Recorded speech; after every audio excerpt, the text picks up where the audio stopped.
Saludos amigos, hoy nuevamente en el programa Hablemos de Política nos encontramos con el doctor José Ugaz Sánchez Moreno, quien ha sido presidente de Proética y un conocido este, fiscal anticorrupción en el Perú. Y me acompaña en la mesa de conducción nada menos que José Castillo, otro director de política en este programa de Universal TV Digital. Les recordamos a nuestra teleaudiencia que vamos a 22 países, y tenemos más de 1,5 millones de seguidores y ya empezamos con la entrevista al doctor José Ugaz Sánchez Moreno. Doctor Ugaz, bienvenido al programa de Universal TV Digital Hablemos de Política y le presento a nuestro amigo José Castillo, quien está acompañándome en la mesa de conducción. Qué gusto saludarlo, doctor José Ugaz. Su presentación, por favor. Muy buenos días, muchas gracias por esta invitación. Solo aclarar preliminarmente para evitar ser denunciado por usurpación de funciones que yo no fui fiscal sino procurador. El procurador en el Perú es el abogado del Estado, a diferencia del fiscal, que es el titular de la acción penal y el defensor de la legalidad. Hoy día la Procuraduría, por cierto, tiene ya una ley especial que le da autonomía funcional, administrativa y técnica, por lo tanto es un órgano que ha ido cobrando más fuerza desde que a finales de los años 90, inicios del 2000, tuviéramos la delicada tarea de investigar al expresidente Fujimori y toda la red criminal que se montó a su alrededor y la de su asesor Vladimiro Montesinos. Bueno, en materia de corrupción yo diría que hay mucho que decir. Yo simplemente de manera de introducción mencionaría primero que la corrupción es un fenómeno global. No hay país del mundo que esté libre de este problema. Existen, creo, dos grupos de países. Aquellos para los cuales la corrupción es un problema que impide su desarrollo y su viabilidad, afectando profundamente la gobernabilidad, como es el caso del Perú, en general los países de América Latina, salvo Uruguay, Chile y Costa Rica en los últimos tiempos, y el resto de países del tercer mundo. Y otro grupo de países, como los más desarrollados, pero en particular los escandinavos, donde la corrupción es un tema que está presente, pero no impide la gobernabilidad, no impacta sobre el desarrollo de los países y por lo tanto es un problema manejable como cualquier otro que tenga que ver con elementos de criminalidad. Por lo tanto, no existe ese universo utópico de un país sin corrupción. A los políticos les encanta cuando hacen discursos demagógicos hablar de corrupción cero, vamos a lograr corrupción cero. Eso no existe, porque la corrupción está íntimamente vinculada a la condición humana, tiene que ver con este desbocamiento de, por un lado, el afán de acumular y de ganar riqueza, bienestar, una posición social, etcétera, y por otro lado, una primacía de una actitud egoísta sobre el concepto de bien común que debería estar en el centro de toda sociedad razonable. Entonces, hecha esa diferencia, si miramos los indicadores de Transparencia Internacional, que es la organización más grande del mundo en lucha contra la corrupción y promoción de la transparencia, verán ustedes que los mejores ranqueados son los países escandinavos y últimamente Nueva Zelanda. Nueva Zelanda, Dinamarca, Finlandia, Noruega, Suecia, son países con bajas tasas de corrupción, lo que no quiere decir que no exista, y por otro lado, en la parte baja de la tabla, entre los peores ranqueados, están los llamados estados fallidos, Somalia, Haití, Sudán del Sur y varios países latinoamericanos, empezando por Venezuela, que hoy día es un país controlado por una organización criminal que tiene el ropaje de un gobierno, pero que está ahí fundamentalmente para saquear los recursos del Estado.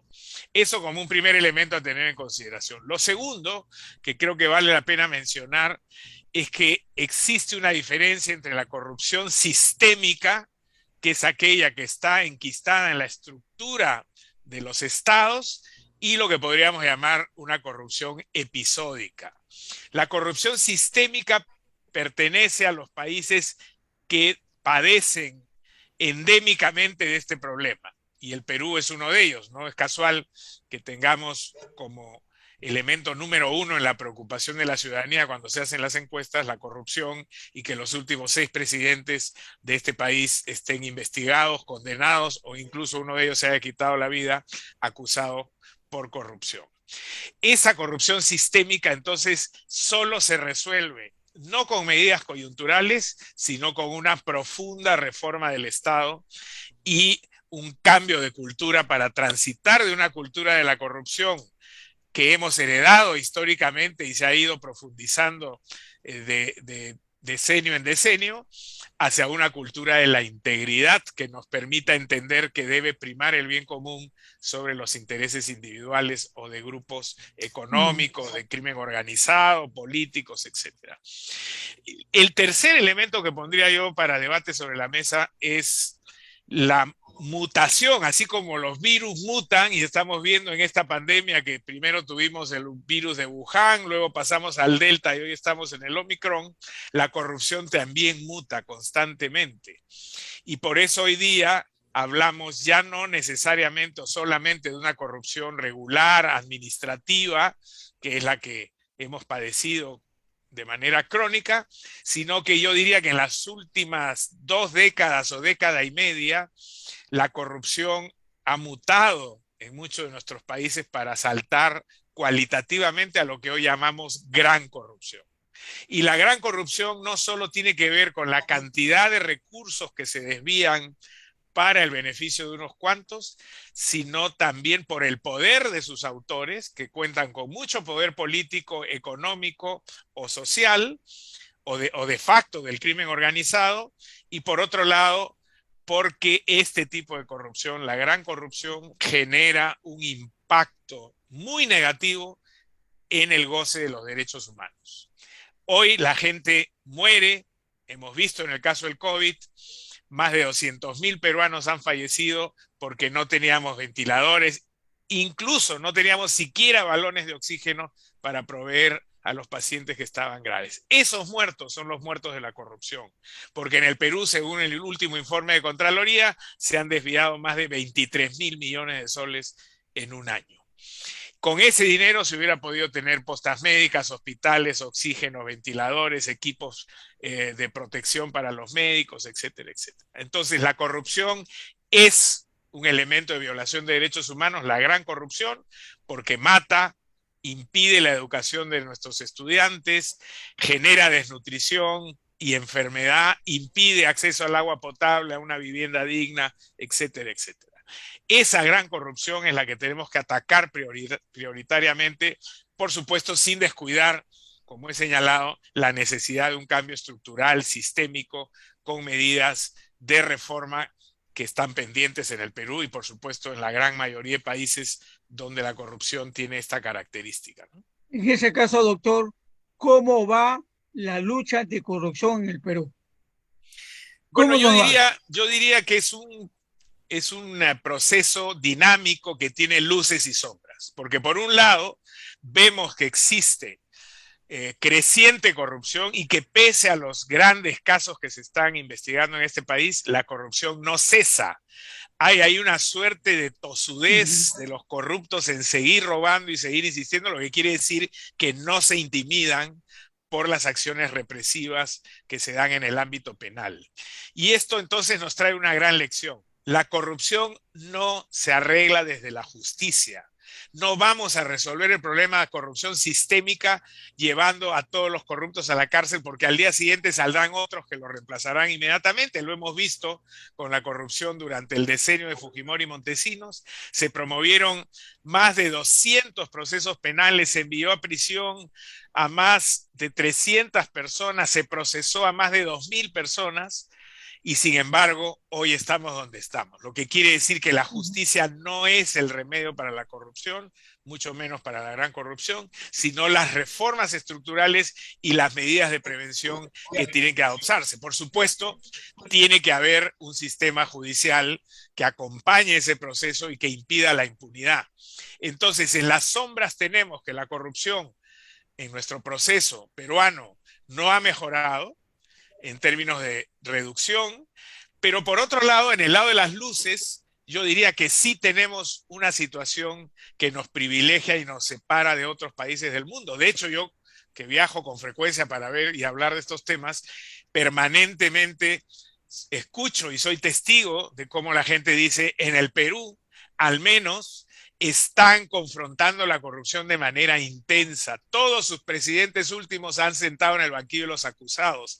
Hay presidentes condenados en cárcel, hay presidentes extraditables, hay incluso, como he señalado, uno que se quitó la vida. Entonces, yo sí creo que tenemos todavía institucionalmente algo que reconocer, y es que el Ministerio Público y la Justicia por lo menos están haciendo esfuerzos importantes por enfrentar este fenómeno. No lo pueden hacer solos y no siempre lo hacen de la mejor manera.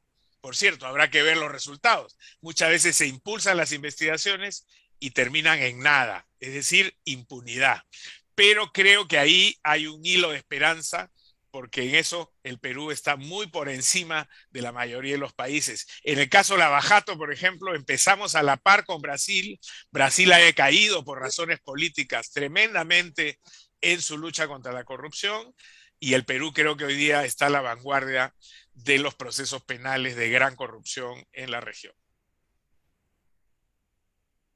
Doctor Ugaz, usted nos comenta que el tema pasa por crear una cultura anticorrupción, cambiar las estructuras administrativas, las estructuras más que del Estado, las estructuras administrativas.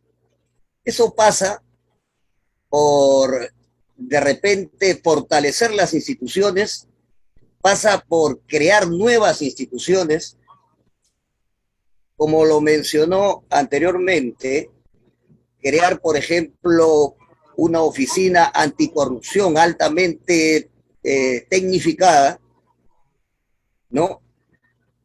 Pasa por crear de repente una superintendencia de control de grupos de poder económico y cárteles de poder económico mafiosos que hay en otros países y no hay acá. De repente pasa por fortalecer la participación de la sociedad en los quehaceres administrativos públicos, por incluir más en el Estado o en el gobierno a la sociedad organizada y hablar más que de un gobierno, de una gobernanza, como se habla actualmente en el siglo XXI, para gozar del término que usted mencionó, del bien común. Pues hablar del bien común es hablar de un Estado intervencionista, tal vez, de un Estado regulador. Hablar del bien común es alejarnos de un Estado fáustico, controlador, de repente dictatorial, para entrar a un Estado más regulador y con más elementos de control y mejores instituciones. ¿Qué podríamos aportar a partir de este diálogo para poder mejorar la situación actual de la corrupción que impera en el país? Bueno, los elementos que usted menciona, sin duda alguna, son elementos que creo que deben entrar en un plan anticorrupción, pero no tenemos nada que inventar. La rueda existe hace mucho tiempo y por lo tanto el Perú no tiene por qué generar una posición heroica, decir vamos a inventar cosas nuevas. Las comisiones anticorrupción existen, muchas han fracasado alrededor del mundo. La de Hong Kong probablemente es la más exitosa, por ahí está también la de Indonesia, que ha tenido algunos logros importantes, pero en general las comisiones anticorrupción no han funcionado bien. Pero el Perú la tiene. Nosotros tenemos la Comisión de Alto Nivel contra la Corrupción. La pregunta es cuánto ha aportado la CAN, esta comisión, a la lucha contra la corrupción. Y yo creo que muy poco. Primero por su composición, su estructura, está compuesta por las cabezas de todas las instituciones del Estado, y en un modelo asambleísta como ese usted no puede avanzar absolutamente nada, porque cada uno tiene su agenda propia, está preocupado por los problemas de sus propias instituciones y por lo tanto aportan muy limitadamente a una solución de este tipo. Pero definitivamente cuando digo que hay que pensar en reformas, hay que pensar en reformas profundas del Estado. hay espacios del poder público que están regalados hoy día a la corrupción. Por ejemplo, el financiamiento de la política, ¿no?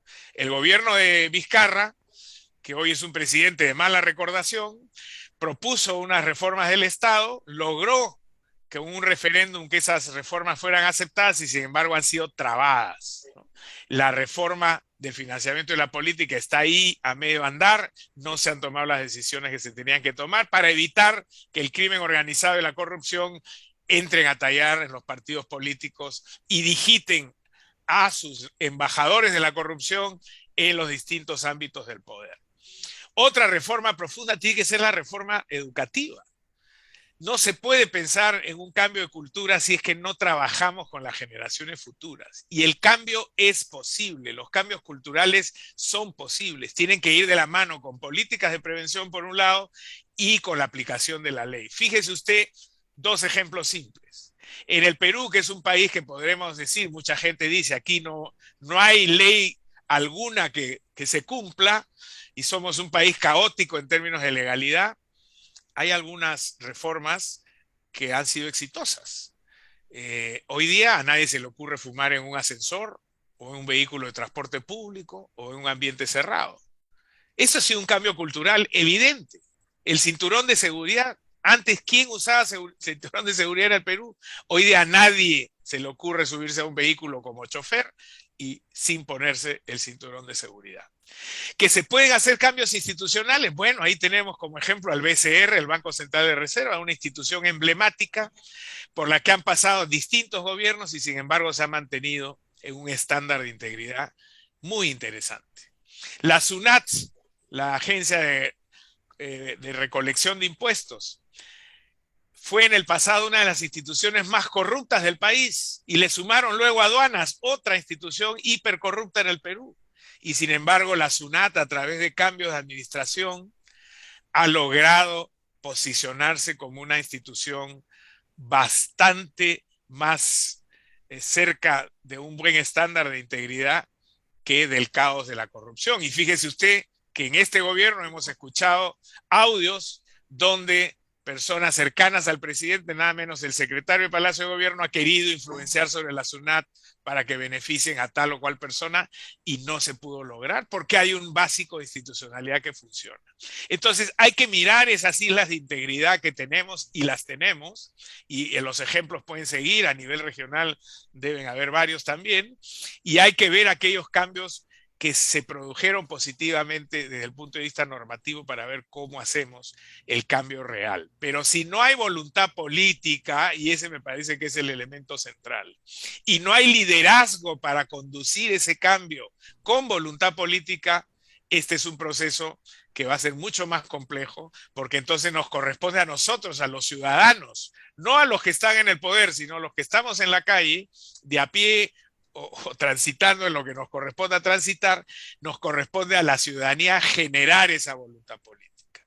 Lo que estamos viendo hoy día es un gobierno sin liderazgo, estamos viendo un gobierno que está atravesado por prácticas irregulares, de corrupción de todo tipo, entonces parece impensable que en el corto plazo vamos a tener un liderazgo y una voluntad política para salir de este estancamiento en el que nos encontramos. Si doctor Lugar, si el problema fuera, por ejemplo, la sociedad, se dice que cualquier sistema en el mundo sería perfecto si el hombre lo fuera. ¿Usted cree que por la experiencia que tiene el problema de corrupción está en la persona, está en los sistemas, está en la estructura? ¿Dónde está? ¿Por qué no podemos agarrar al toro por las astas y de una vez cortarle ahí la viada? La corrupción es un problema multicausal y por lo tanto, siendo multicausal y sistémico, insisto en ese concepto, requiere soluciones integrales. No podemos apostar a que los individuos de la noche a la mañana van a volverse buenos y morales cuando tienen una trayectoria y viven en un contexto donde se les ha enseñado lo contrario. Tiene que haber por eso un proceso educativo y una reforma profunda de la educación. Ujú. ¿Por qué las escuelas, por ejemplo, no se enseña lo que ha pasado en el decenio de Fujimori y Montesinos? ¿Por qué en las escuelas no se analiza y se le enseña a nuestros estudiantes cuáles han sido los grandes problemas que nos han llevado a donde estamos ahora? Y eso lo podemos trasladar igual para el tema de la seguridad. ¿Acaso en las escuelas se enseña lo que ha sido la década y media de terrorismo brutal que tuvimos en el Perú, con Sendero, con el MRTA, con los excesos del Estado, etcétera? No hacemos procesos de aprendizaje de las lecciones históricas, por eso nos paramos mordiendo la cola permanentemente. ¿Un cambio individual? Por supuesto que sí, pero no podemos dejar la lucha anticorrupción a que los individuos cambien porque son religiosos o porque están en una buena familia. Tienen que haber soluciones sistémicas y esas pasan por procesos sociales y por procesos de toma de decisiones del Estado que tienen que caminar por vías institucionales. Insisto, la educación, el cambio de las reglas de la política y el mejor diseño, por ejemplo, de un sistema como el de la Administración de Justicia que hemos visto en estos días, que es capaz de tener un juez que condena a un periodista por escribir un libro citando a sus fuentes. Esto habla de que tenemos carencias muy profundas que requieren reformas también muy profundas. Bien, doctor Ugaz, usted menciona de que este COVID-19, esta pandemia, nos ha hecho ver cómo la corrupción hace mella en la población. A consecuencia de ello, el Perú está ubicado como uno de los países dramáticamente, pues, con la mayor cantidad de mortandad. Pero no le escucho decir de que parte de esa corrupción está también en los monopolios. Usted me menciona los efectos de esta pandemia, ¿no? Y el reflejo en los precios de las medicinas, que estos monopolios, ¿no? En contubernio, fijaron inclusive subir los precios de las medicinas sin que el Estado pueda hacer nada. Dice que por un libre mercado. Entonces también podemos enfocar la corrupción por el lado de las capturas de los mercados. Porque esa captura de los mercados, pues, no son leyes gratuitas, son parte de la corrupción. Y bien claro dicen las teorías, para que se pueda enclaustrar un sistema monopólico, para que el sistema monopólico pueda enclaustrar los mercados, tiene que haber leyes corruptas. Definitivamente no funcionarían los monopolios como consecuencia de un neoliberalismo. ¿Por qué no hablamos o le tenemos miedo al neoliberalismo, a los monopolios? ¿Por qué no lo enfrentamos? ¿Por qué no decimos que la corrupción, parte de la corrupción son ellos? No todo, sino parte de la corrupción. Yo no escucho hablar esos temas. Por supuesto que se hablan y se escriben. Yo tengo muchos artículos al respecto. Cuando yo he hablado de la corrupción y de la gran corrupción como un problema para buena parte del mundo, 2/3 de la humanidad, terceras partes de la humanidad, diría yo, he señalado que la gran corrupción es un producto de grupos de poder económico y poder político. Y cuando usted se refiere a monopolios, está hablando precisamente de ambos, grupos de poder económico que capturan los espacios políticos. Eso es lo que se llama la captura del Estado por los grupos económicos. Y por lo tanto, es un tema que está, por supuesto, recontraanalizado en la literatura anticorrupción. Nada menos que Robert Klitgar, uno de los grandes especialistas en esta materia, profesor de Harvard en Estados Unidos, hoy ya está en otra universidad. Él incluso llegó a acuñar una fórmula que pareciera una fórmula matemática para definir la corrupción. Él decía, la corrupción, o sea, C es igual a M más D menos R. ¿Qué significa eso? Que la corrupción es igual a la suma de los monopolios más la discrecionalidad de los funcionarios públicos menos la rendición de cuentas. La conjunción de esos tres elementos aseguran corrupción y gran corrupción. Y cuando Klitgar habla de los monopolios, se está refiriendo precisamente a lo que está mencionado. Que efectivamente cuando hay concentración de poder económico. El monopolio, ¿por qué se caracteriza? No solamente por la concentración de poder económico, sino también por la falta de transparencia. Y uno de los grandes escándalos que vamos a vivir próximamente es cuando se hagan públicos los precios de las vacunas, que las empresas monopólicas farmacéuticas internacionales se han negado a que sean de conocimiento público. Los países, para poder adquirir las vacunas, han tenido que firmar cláusulas donde se comprometen a no hacer públicas las transacciones y los montos que se han pagado por esas vacunas, porque si no, no le dan las vacunas. Y el Perú ha tenido que someterse a esas reglas. Entonces, evidentemente, el monopolio es un elemento central en la gran corrupción. Pero tampoco podemos caer en el facilismo de decir, la corrupción es producto de un Estado liberal, la corrupción es producto de quienes proclaman las libertades económicas totales. Yo le puedo decir, de mi experiencia por lo menos, a nivel global... Perdón, doctor, una sí. cosa es neoliberalismo y otra cosa es liberalismo. Yo estoy hablando de neoliberalismo, no estoy hablando de liberalismo. Pero lo que le quiero decir es que... Yo soy liberal. Sí, no, pero la corrupción no se puede encasillar en una posición ideológica ni en un esquema de mercado. ¿No? Claro. Porque si usted mira hacia la derecha, evidentemente los neoliberales y los fascistas y los dictadores de derecha, miremos nada más lo que pasa en Brasil, lo que ha pasado en Brasil en los últimos tiempos, evidentemente uno podría decir, la corrupción es una característica del neoliberalismo o del liberalismo en general. Pero si uno mira a la izquierda, ¿qué ve? Exactamente lo mismo. ¿O quiénes son hoy día los ejemplos más visibles de la corrupción en nuestra región? ¿No es acaso Maduro y la mafia que gobierna con él Venezuela? ¿O este señor Ortega, dictador de Nicaragua, que ha traicionado un ideal revolucionario? Él llegó luchando contra Somoza y hoy es peor que Somoza, ¿no? Y vamos viendo lo que ha ocurrido en la Argentina, lo que ha ocurrido en Bolivia, lo que ha ocurrido en Ecuador, todos estos regímenes vinculados al ALBA. Altísimos niveles de corrupción. Entonces es un error pretender encasillar la corrupción en un modelo político, en un modelo económico. Evidentemente, lo que no hay duda es que en regímenes autoritarios, sean de derecha o de izquierda, la corrupción crece desproporcionadamente. Precisamente por la fórmula de Klitgard, porque no hay transparencia, porque el monopolio implica concentración de la información también, y eso es el campo fértil para la corrupción. Entonces, para responder a su pregunta, sí, por supuesto, en el ámbito neoliberal hay espacios muy grandes para que crezca la corrupción desmedidamente. Fíjese lo de las criptomonedas, por ejemplo, ¿no? Invento tecnocrático de los sectores más liberales de esta sociedad. ¿Y qué cosa es una criptomoneda ahora si no es un vehículo para la generación de grandes espacios de corrupción? Entonces, sí, yo diría que la respuesta es un sí condicionado. Aunque usted cambie el modelo político, va a seguir teniendo el reto de la corrupción. Por eso hablaba de una voluntad política que tenga en el centro de su programa el desarrollo del bien común. En el centro. En el centro. Claro.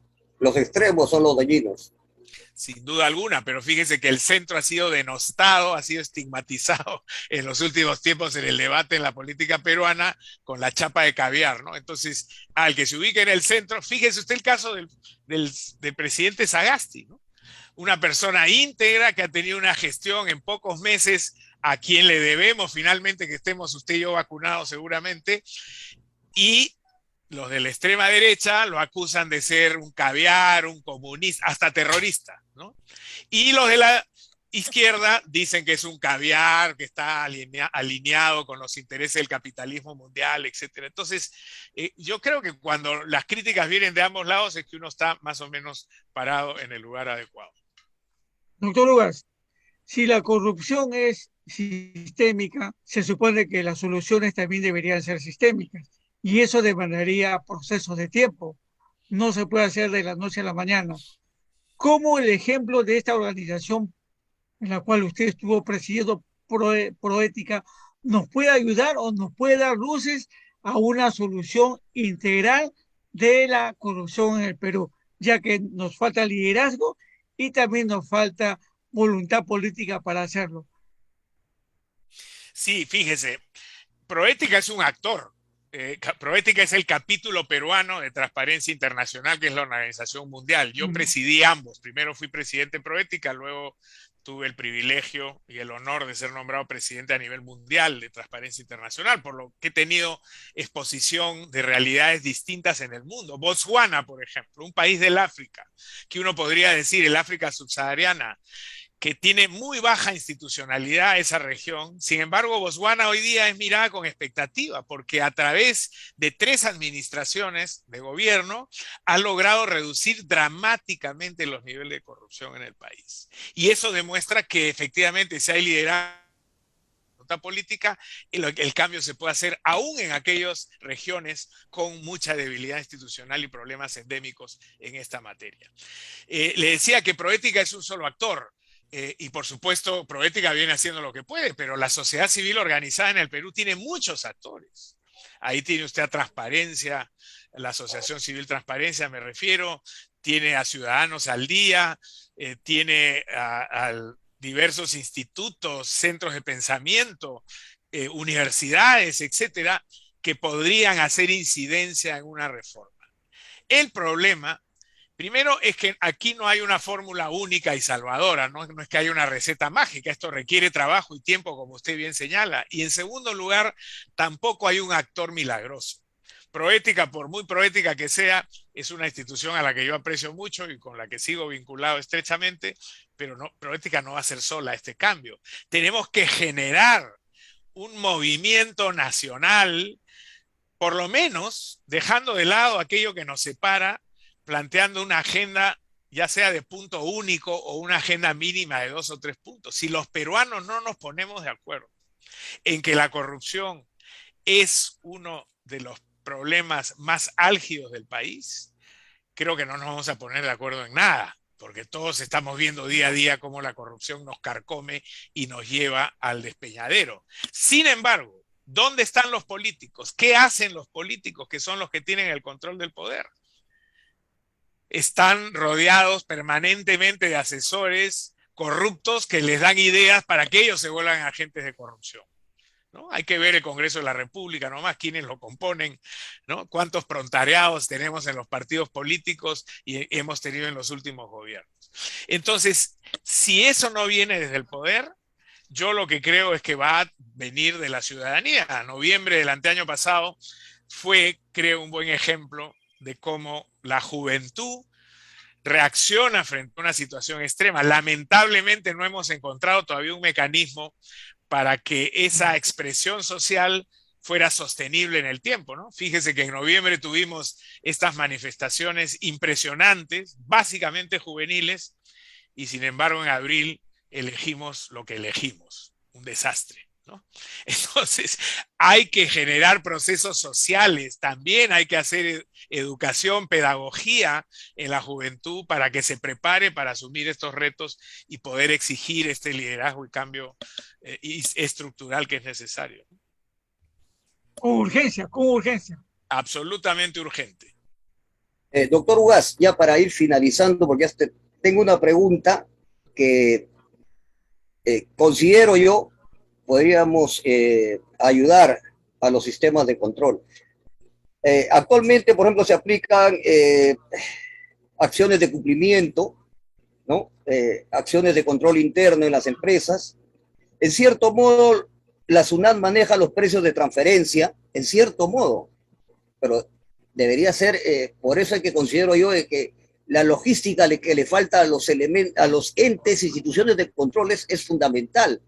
O sea, necesitamos tener gente íntegra en las instituciones de control y con la logística sofisticada para poder ejecutar bien sus funciones. Cuando en Estados Unidos se aplicó la ley Sarbanes-Oslo a las empresas como Enron, Tico, WorldCom, se aplicó la ley Sarbanes-Osley, es la ley.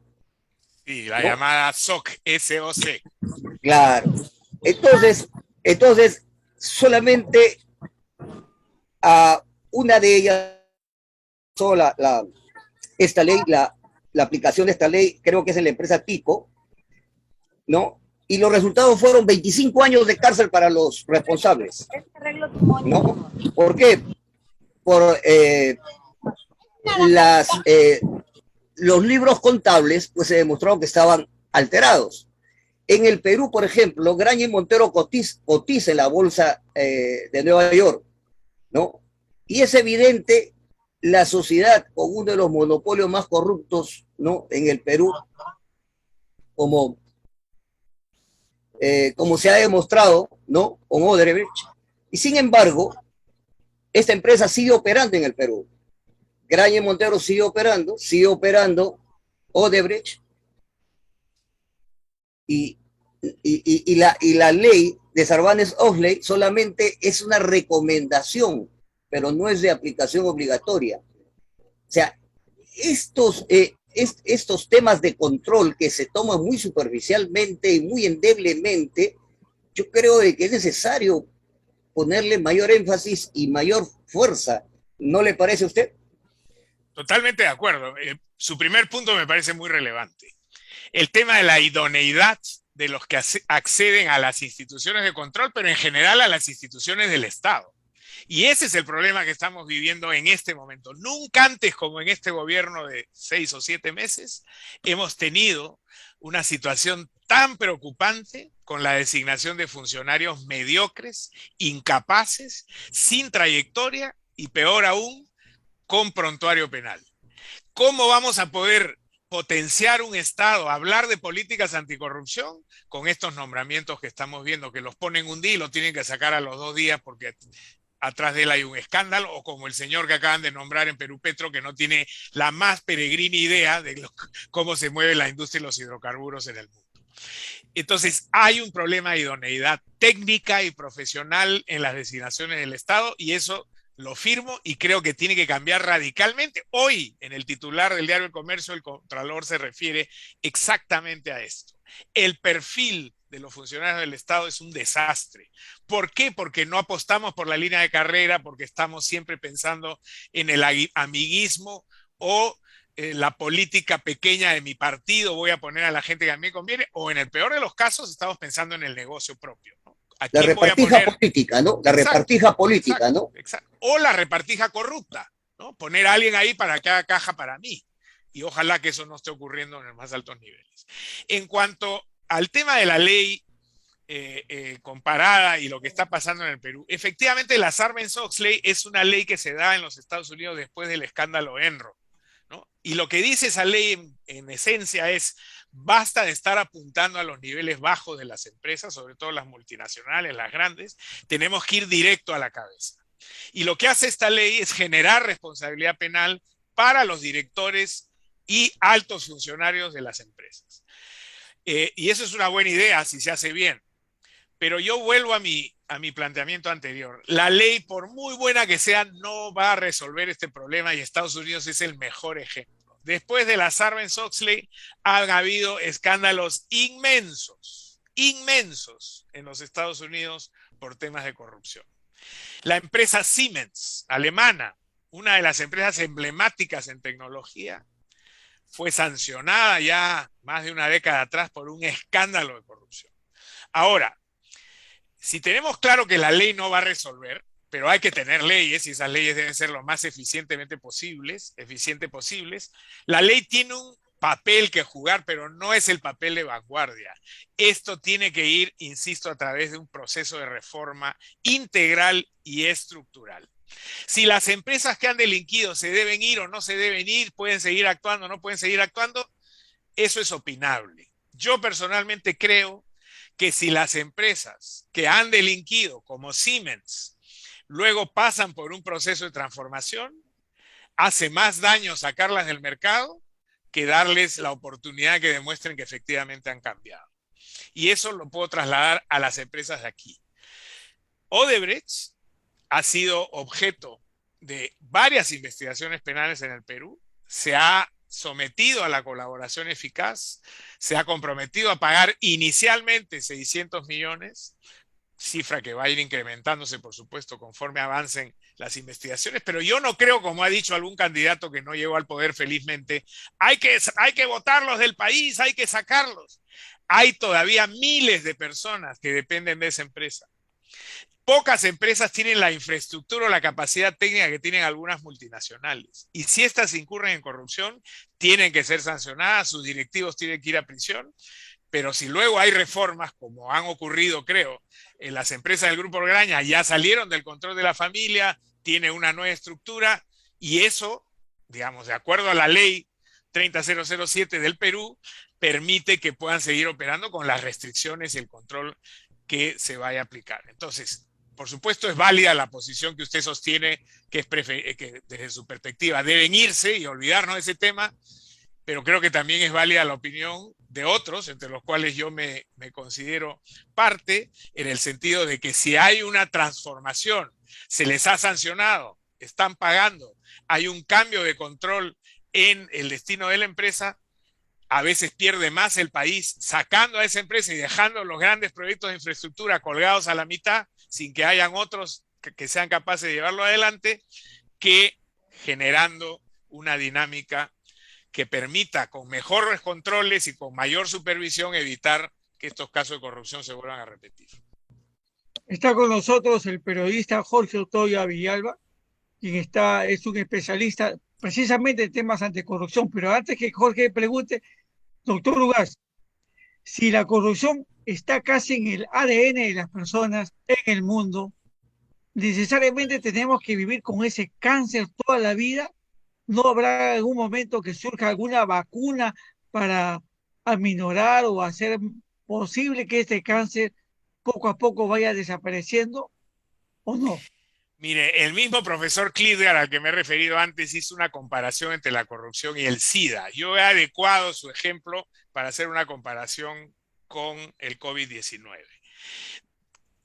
Primero, estamos frente a un virus que hoy no tiene solución, ¿de acuerdo?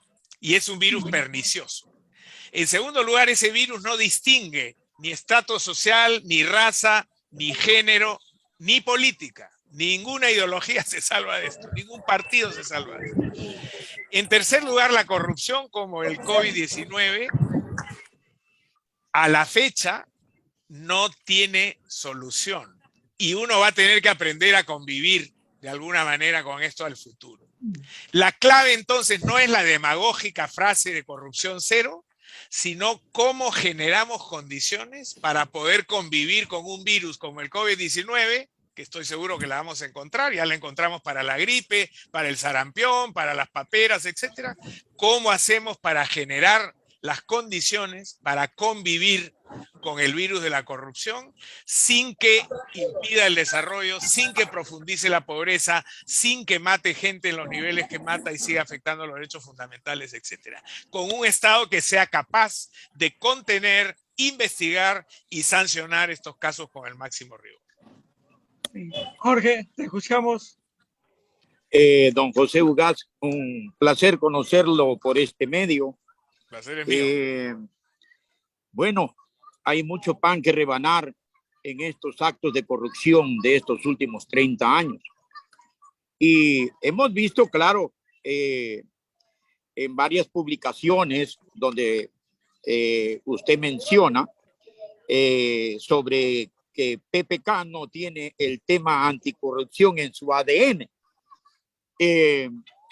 Se han visto muchas temáticas, muchas defensas a favor de este expresidente que lamentablemente hoy está con prisión preventiva, y que a usted, al mencionar a Odebrecht y el poder convivir con contratos, porque hay miles de gente que dependen de Odebrecht o de Camargo Correa o de estas empresas que todavía siguen latentes operando, pero en un sistema donde la investigación del caso Lavajato prácticamente está siendo blindado por los mismos jueces y fiscales presuntamente, porque Odebrecht tiene más de 80 empresas alineadas y aliadas a empresarios peruanos, y usted conocedor de la materia en derecho, hemos visto la defensa de los abogados de Pedro Pablo Kuczynski al tratar de declararlo inocente sobre Chac, Irsa Norte, Irsa Sur, la falsificación del informe Monroy y una serie de denuncias que no están en estos momentos en investigación, que más adelante, si el tiempo lo amerita, le iré más o menos enfocando qué otros tipos de investigaciones tiene Kuczynski, que algunos estudios de abogados, que por supuesto no podemos echar en el mismo saco a todo el mundo y con el debido respeto que usted se merece, existen estudios de abogados prominentes, famosos, aquí en el Perú, que defienden la corrupción torciendo el derecho, la doctrina, para darle un tapiz de inocencia a 30 años de 6 gobiernos de presidentes, expresidentes, presuntamente corruptos con esta multinacional Odebrecht, y que hoy el blindaje de la pandemia sigue, y usted lo manifiesta. Hay que tratar de convivir, es decir, es la pregunta, con esta mafia y no encarcelar, porque hasta el día de hoy no se ha encarcelado a nadie, ni se ha repatriado dinero de nadie, porque las investigaciones, al parecer, con el proceso de la fiscalía y algunos fiscales, gobernadores corruptos, están en un tema de blindaje hasta el día de hoy. Tenemos que convivir, sí, pero doctor, la pregunta sigue siendo, aquí no hay nadie preso, en Brasil sí. ¿Qué es lo que mejor se podría hacer para que pueda haber un cambio literalmente y poder meterlos a la cárcel a estos vendepatria con nombres de presidente, con nombres de ministros, viceministros en proinversión, que se han ido a Brasil a vender automáticamente el Perú y se han vaciado el erario nacional? A ver, creo que como usted entró tarde, no escuchó la primera parte de mi presentación. Yo he señalado y creo que hay que efectivamente procesar y sancionar con el mayor rigor de los casos de gran corrupción, pero no creo, como entiendo que usted sí, que la cárcel va a resolver el problema de la corrupción. Y ahí está Fujimori en la cárcel, ahí está Montesinos en la cárcel, ahí está Hermosa Ríos en la cárcel, y la corrupción no solamente no se redujo, sino se ha incrementado. Entonces, cuidado con pensar que la cárcel es la solución mágica, no lo es.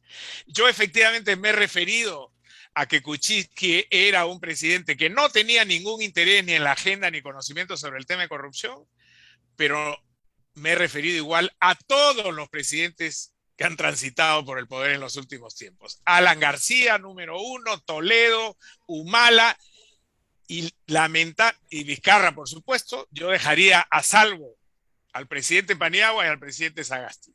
Y este presidente que todo indica que va a caminar por la misma senda del desastre personal por todas las investigaciones que se están activando. En cuanto a que usted sostiene que la Fiscalía y el Poder Judicial están confabulados, están conspirados para generar impunidad, yo no lo creo. Yo soy litigante, estoy cerca de varias de estas investigaciones y soy testigo del esfuerzo que hacen los fiscales por tratar de llevar, con sus errores y sus excesos, que también los tienen, estas investigaciones a buen recaudo. He visto el esfuerzo de muchos jueces y sí hay gente en la prisión, por favor, no me diga que no hay nadie preso por estos casos, que las cárceles ya no aguantan, no tienen más espacio. Humala ha estado preso, su esposa ha estado preso, Fujimori está preso, Montesinos está preso, la hija de Fujimori estuvo preso, Toledo va a ser extraditado y se va a ir a prisión en las próximas semanas seguramente, etcétera. Y de ahí para abajo hay decenas de funcionarios, señor Otoya, que están en prisión por temas de corrupción, empezando por presidentes regionales o gobernadores regionales, alcaldes, es decir, yo dije también antes de que usted ingresara que el Perú es visto desde afuera como uno de los pocos países que está haciendo esfuerzos reales por llevar a la justicia estos casos de corrupción. Entonces, yo no comparto las tesis conspirativas que sostienen que aquí está confabulada la Fiscalía con el Poder Judicial para generar impunidad. No lo creo. Que tienen abogados poderosos, que tienen economistas, contadores, por supuesto. Ese es un fenómeno que la criminología ha estudiado hace mucho tiempo. Los delincuentes del poder evidentemente tienen mejores recursos que el Estado para defenderse, empapelar y distorsionar los casos.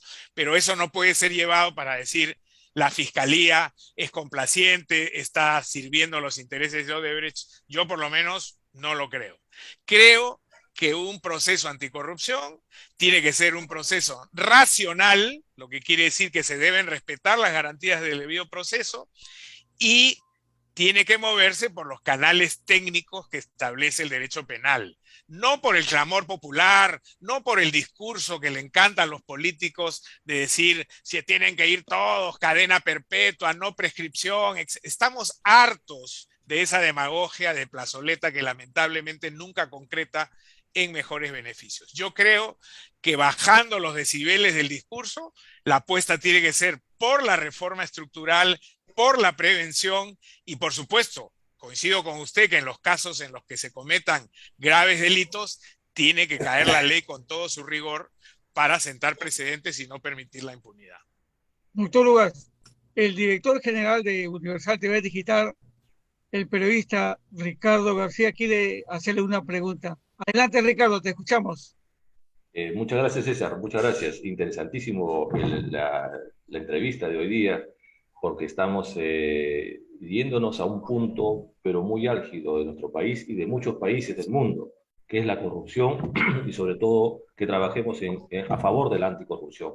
Pero doctor Ugas, nos gustaría también, yo he seguido todas sus entrevistas, bueno, casi todas sus entrevistas, sus exposiciones, y usted, no recuerdo bien el año exactamente, pero tuvo una reunión en el sótano del Country Club para exponer su obra, ¿no? Caiga quien caiga. Realmente una obra suya, estuvo con Diego García Sayán, estuvo con periodista de Patricia del IDL. Río y Gustavo Gorriti, sí. Exactamente, ¿no? Háblenos un poco sobre esta obra, doctor, porque, bueno, si bien es cierto, he podido notar, no solamente yo, sino muchas personas, que efectivamente, ¿no? Usted fue una de las personalidades que desmontó este fujimontesinismo, que realmente nos tuvo, pues,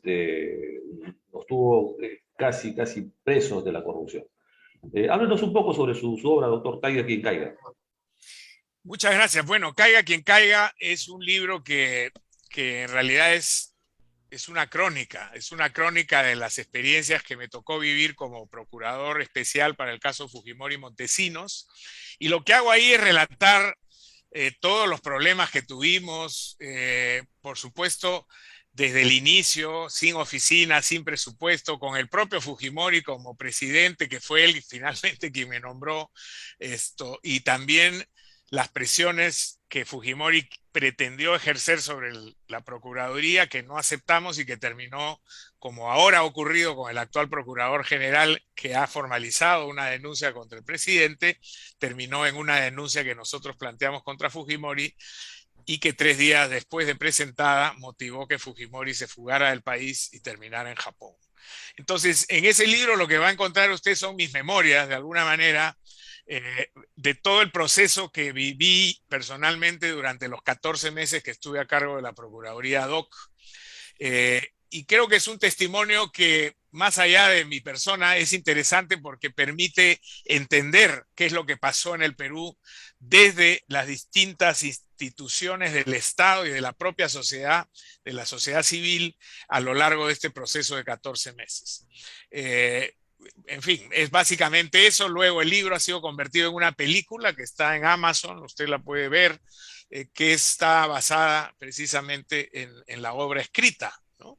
Y yo lo que digo al final de ese libro es que ojalá sirviera para que en el Perú aprendiéramos ciertas lecciones en materia anticorrupción, pero lamentablemente el tiempo me está haciendo pensar de que no estamos haciendo nada por aprender esas lecciones, ¿no? Y hablando de elecciones, doctor Ugas, ya estamos llegando casi al final de esta entrevista, a la cual le agradecemos. Y simplemente perdone esta pregunta y el atrevimiento, si usted fuera presidente de Perú, ¿qué haría? ¿Cuál sería su primera acción para que la corrupción cada vez sea menor en el Perú? Bueno, yo creo que habría que activar las reuniones del Consejo de Estado. Existe el Consejo de Estado, que es la máxima instancia donde se reúne el presidente de la República con los ministros claves y las cabezas de las autoridades más importantes, y ahí se tendría que plantear una agenda de puntos mínimos, dentro de la cual sin duda alguna tendría que estar el proceso anticorrupción, y definir cómo las distintas instituciones van a confluir para que ese proceso de reforma necesario se produzca. Hoy, lamentablemente, no vemos esa voluntad política. El presidente, más allá de decir que él es un abanderado anticorrupción, en sus actos hace todo lo contrario, y tampoco vemos en las otras instituciones que tengan el problema de la corrupción como una prioridad. Por lo tanto, mi mayor esfuerzo en ese supuesto que usted propone sería traer a todas las fuerzas públicas de la estructura del Estado y a la ciudadanía a través de las organizaciones para plantear un proceso, un movimiento, diría yo, que de alguna manera comprenda a todas las fuerzas del Perú, independientemente de la posición política, porque acaso una persona de izquierda o una persona de derecha no está tan interesada como nosotros en tener un país mejor sin corrupción. Por lo tanto, eso debería permitir generar una plataforma básica de acción política con las más altas autoridades del país y la sociedad civil para generar un movimiento anticorrupción que sea exitoso. Ha ocurrido en otras partes del mundo, no es una utopía, pero lamentablemente en nuestro medio carecemos de voluntad política y liderazgo para hacer eso. Nos quedan 3 minutos, así que por favor, José Ugaz y Jorge Luis Otoya, por favor, 1 minuto y medio para cada uno. Bien, doctor, para terminar, en el Perú, la mayor cantidad de grandes corporaciones tienen sus propios sistemas de auditoría, sus empresas de auditoría, y eso en otro país pues no debería ser así. En el Perú nadie supervisa eso. Por otro lado, cuando se aplicó la ley, Cervantes-Osley, se aplicó 25 años a los gerentes, fundamentalmente a las cabezas, a los CEOs. 25 años de cárcel. Acá a nadie se le ha puesto, pero ni un año completo de cárcel. Todos están operando como que si no pasara nada. Acaban de abrirle un juicio a Graña y Montero, ¿no? Los inversionistas norteamericanos, ¿no? Por todo este escándalo que ha habido de Odebrecht y la sociedad con Graña y Montero. No sé en qué irá a terminar esto, si también le darán un mes de cárcel, no creo, pero vamos a ver cuáles son los resultados. En los países nórdicos, a los banqueros se les impuso, tal vez a 5, 6, 10 banqueros se les impuso más de 100 años de prisión, porque fueron los causantes del problema del desastre económico. En Islandia, Finlandia, Noruega, o sea, 100 años, más de 100 años de prisión. En Singapur ya sabemos que la pena de muerte es lo más extremo, pero acá necesitamos también tener un concepto, ¿no? Como usted decía, más sistemático, más completo, más estructural, de que la corrupción es el tema económico. Entonces, si nosotros tenemos que atacarlo, tenemos que también incluir a las grandes mayorías en la economía y en la productividad. Y la mejor forma de poder incluir a los agricultores, por ejemplo, es a través de la asociatividad. Pero en un sistema neoliberal no pasa para nada ni un proyecto social. Acá en el Perú no pasa ni un proyecto social de gran envergadura. Entonces, la segunda reforma agraria, por ejemplo, que debería ayudar en algo para poder insertar a la sociedad, empoderar a la sociedad en este sistema y haya menos corrupción, no pasa. O sea, está como un simple eslogan. Entonces, en ese sentido es de que yo le rogaría a usted, doctor, como un adalid de la anticorrupción, ayudarnos, por favor, en este gobierno, colaborar por lo menos con el presidente Pedro Castillo, a darles algunos alcances enfáticamente para poder avanzar, ¿no?, en la lucha contra la corrupción. Muchas gracias, doctor José Ugaz. Bueno, gracias a usted. Simplemente para terminar, yo quiero señalar que esto no es un tema de una persona, y agradezco sus palabras y la responsabilidad que me traslada por mi experiencia en la materia. Yo siempre he estado dispuesto, en todos los gobiernos, sin ningún distingo partidario, a colaborar. Y he escrito y he hecho mis propuestas, y por supuesto a este gobierno también le he planteado algunas cosas que creo que se deberían hacer. Lamentablemente parece no estar en la agenda, pero si fuera el caso, yo creo que hay en el Perú suficiente inteligencia racional, me refiero a organizaciones, personalidades, instituciones, las universidades, tienen centros de pensamiento bastante importantes y eficientes. Y yo creo que el mensaje final, es, partiendo de su propuesta, es: tiene que haber un esfuerzo colectivo. Si los peruanos, independientemente que yo sea de derecha, de izquierda o de centro, no nos ponemos de acuerdo en un punto único de repente de agenda política, que es vamos a luchar contra la corrupción de la manera más eficaz, esto no se va a resolver. Y lamentablemente yo veo que aquí estamos en un diálogo de sordos, que el control está en las esferas de poder político, que lamentablemente tienen agendas propias y muchas veces agendas corruptas. Por lo tanto, me parece que la apuesta va por el esfuerzo ciudadano y cómo hacemos para construir desde la base de la sociedad una alternativa que demande liderazgo y voluntad política para hacer los cambios que se tienen que hacer. Muchas gracias. Doctor Ugas, muchas gracias. Hemos llegado al final de este programa Hablemos de Política y agradecemos de manera especial al doctor José Ugas Sánchez Morenos, ex procurador de la República y expresidente de Proética, y ahora un connotado defensor de la lucha anticorrupción, y está precisamente involucrado en estos temas desde ya hace muchos años. Agradecemos a José Castillo Núñez, a Jorge Luis Otoya Villalba y a cada uno de nuestros televidentes por Universal TV Digital. Muchas gracias y hasta la próxima semana. Gracias, doctor Ugas. Buenas tardes, hasta luego. Buenas tardes, doctor.